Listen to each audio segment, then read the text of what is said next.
নমস্কাৰ এনিটক চাই থকাৰ বাবে ধন্যবাদ ষ্টুডিঅত মই নিজৰ আদিব লাইছো এই মুহূৰ্তৰ এক অত্যন্ত গুৰুত্বপূৰ্ণ খবৰ লকাপত এতিয়া নাটক ৰচনা কৰিছে নন্দিনী কাশ্যপৰ এতিয়াৰ পৰা নতুন ঠিকনা হৈছে থানাৰ লকাপ আৰু 10 বছৰ পৰ্যন্ত জেল হ'ব পাৰে নন্দিনী কাশ্যপৰ আৰু এই সমগ্ৰ ঘটনা সন্দৰ্ভত মুখ্যমন্ত্ৰী হিমন্ত বিশ্ব শৰ্মায়ো মন্তব্য আগবঢ়াইছে এই মুহূৰ্তত সবিস্তাৰে জনোৱাৰ চেষ্টা কৰিছো এনিটক চাই থকাৰ প্ৰতিগৰাকী দৰ্শকক অভিনেত্ৰী নন্দিনী কাশ্যপৰ নতুন ঠিকনা থানাৰ লকাপ নন্দিনীৰ জামিন আবেদনৰ নাকচ কৰিছে গুৱাহাটী উচ্চ ন্যায়ালয়ে জেলৰ ভয়ে খেদিছে এতিয়া নন্দিনী কাশ্যপক দুদিনৰ বাবে এতিয়া আৰক্ষীৰ জিম্মালৈ প্ৰেৰণ কৰিছে তাৰ পাছতে অসুস্থ হৈ পৰিছে অভিনেত্ৰী নন্দিনী কাশ্যপ তিনিটাকৈ ধাৰাৰ গোচৰত চলিব নন্দিনীৰ বিৰুদ্ধে নন্দিনীৰ ঘটনাক লৈ মুখ্যমন্ত্ৰী হিমন্ত বিশ্ব শৰ্মাই প্ৰকাশ কৰিছে প্ৰতিক্ৰিয়া এতিয়া লকাপত নাটক ৰচনা কৰিছে নন্দিনী কাশ্যপে নতুন নাটক ৰচনা কৰিছে নন্দিনী কাশ্যপে নন্দিনী এতিয়া নতুন ঠিকনা হৈছে থানাৰ লকাপ 10 বছৰ পৰ্যন্ত জেল হ'ব পাৰে নন্দিনীৰ অভিনেত্ৰী নন্দিনী কাশ্যপৰ এতিয়া নতুন ঠিকনা হৈছে থানাৰ লকাপ আৰু নন্দিনীৰ জামিনৰ বাবে যেহেতু নাকচ কৰিছে গুৱাহাটী উচ্চ ন্যায়ালয়ে জেলৰ ভয়ে খেদিছে এতিয়া নন্দিনী কাশ্যপক দুদিনৰ বাবে এতিয়া আৰক্ষীৰ জিম্মালৈ প্ৰেৰণ কৰিছে তাৰ পাছতে অসুস্থ হৈ পৰিছে অভিনেত্ৰী নন্দিনী কাশ্যপ তিনিটাকৈ ধাৰাত এতিয়া গোচৰত চলিব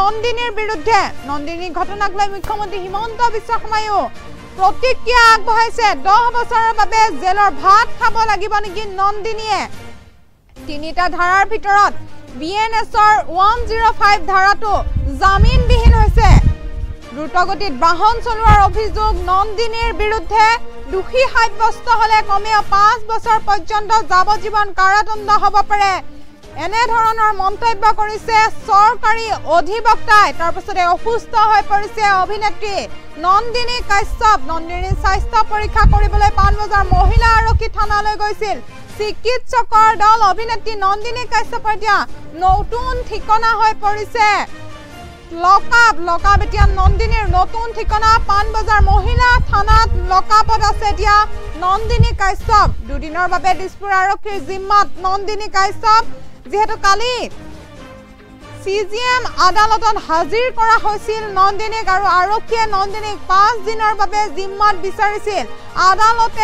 আদালতত আবেদন কৰিছিল কিন্তু আদালতে অভিনেত্ৰী গৰাকীক দুদিনৰ বাবেহে আৰক্ষীৰ জিম্মালৈ প্ৰেৰণ কৰিছিল নন্দিনীৰ অধিবক্তাই কালি জামিনৰ বাবেও আবেদন কৰিছিল কিন্তু চৰকাৰী অধিবক্তাৰ সবল যুক্তিত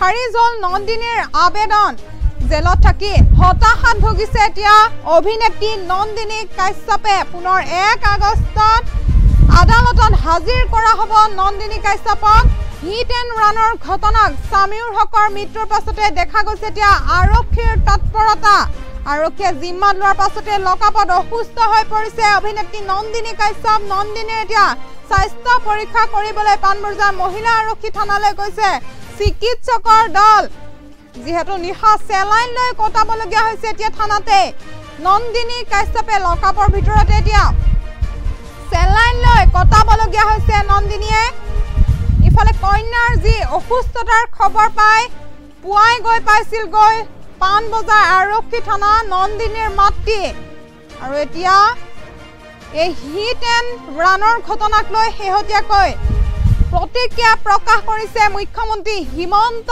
বিশ্ব শৰ্মাই আৰক্ষীৰ স্থিতি সন্দৰ্ভত মুখ্যমন্ত্ৰীয়ে প্ৰতিক্ৰিয়া প্ৰকাশ কৰিছে আৰক্ষীয়ে কৌশলগত স্থিতি লৈছে ৰাইজে ভবা আৰু ৰাইজে কৰাৰ মাজত পাৰ্থক্য থাকে এনে ধৰণৰ মন্তব্য কৰিছে এতিয়া মুখ্যমন্ত্ৰী হিমন্ত বিশ্ব শৰ্মাই আৰু লগতে উল্লেখ কৰিছে যে গুৱাহাটী হিট এণ্ড ৰানৰ ঘটনাটোত সেই নিশা যদি অভিনেত্ৰী গৰাকীক গ্ৰেপ্তাৰ কৰিলেহেঁতেন তেতিয়াহ'লে লগে লগে জামিন দিব লাগিলহেঁতেন কিন্তু আৰক্ষীয়ে সকলোখিনি কৰি আছে 25 জুলাই নিশা শোকাবহ যি দুৰ্ঘটনা সংঘটিত কৰিছিল নন্দিনী কাশ্যপে 29 জুনৰ দুৰ্ঘটনাত আহত হৈছিল সামিউল হক আৰু তাৰ পিছতে মৃত্যু হৈছিল আৰু তাৰ পাছত এতিয়া আৰক্ষীয়ে গ্ৰেপ্তাৰ কৰিলে নন্দিনী কাশ্যপক। এতিয়া বিপদত পৰিছে নন্দিনী কাশ্যপ। নন্দিনী এতিয়া নতুন ঠিকনা হৈ পৰিছে থানাৰ লকআপত এতিয়া নাটক ৰচনা কৰিছে নন্দিনীয়ে। 10 বছৰ পৰ্যন্ত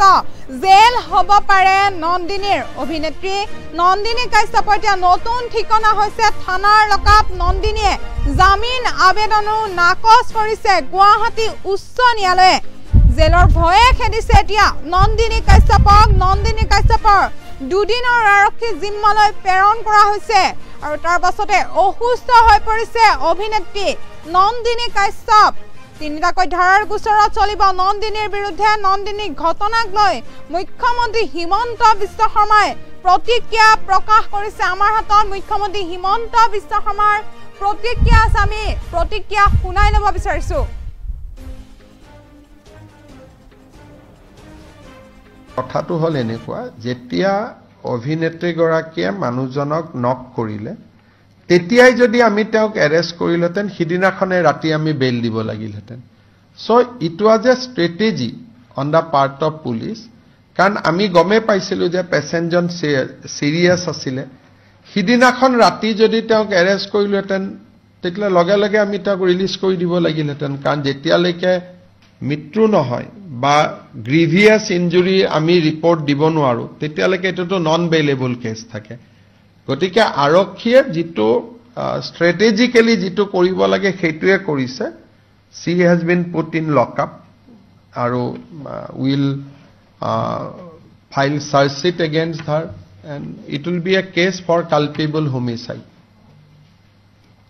এটা 2টা সেকশন আছে, culpable homicide not amounting to murder, culpable homicide amounting to murder. প্ৰথম দিনা যদি তেওঁক আমি গ্ৰেপ্তাৰ কৰিলেহেঁতেন কেছটো হ'লহেঁতেন culpable homicide not amounting to murder, bail হৈ গ'লহেঁতেন। সেইকাৰণে কেতিয়াবা পুলিচে ৰাইজে ভাবা আৰু পুলিচে কৰাৰ মাজত অলপ ডিফাৰেঞ্চ থাকে। উদ্দেশ্যটো একে, উদ্দেশ্যটোত কোনো গেপ নাথাকে। তেনেকুৱা কথা নহয়। কথাটো হ'ল এনেকুৱা, যেতিয়া অভিনেত্ৰীগৰাকীয়ে মানুহজনক নক কৰিলে তেতিয়াই যদি আমি তেওঁক এৰেষ্ট কৰিলেহেঁতেন সিদিনাখনে ৰাতি আমি বেইল দিব লাগিলহেঁতেন। So' it was a strategy on the part of police. কাৰণ আমি গমেই পাইছিলোঁ যে পেচেণ্টজন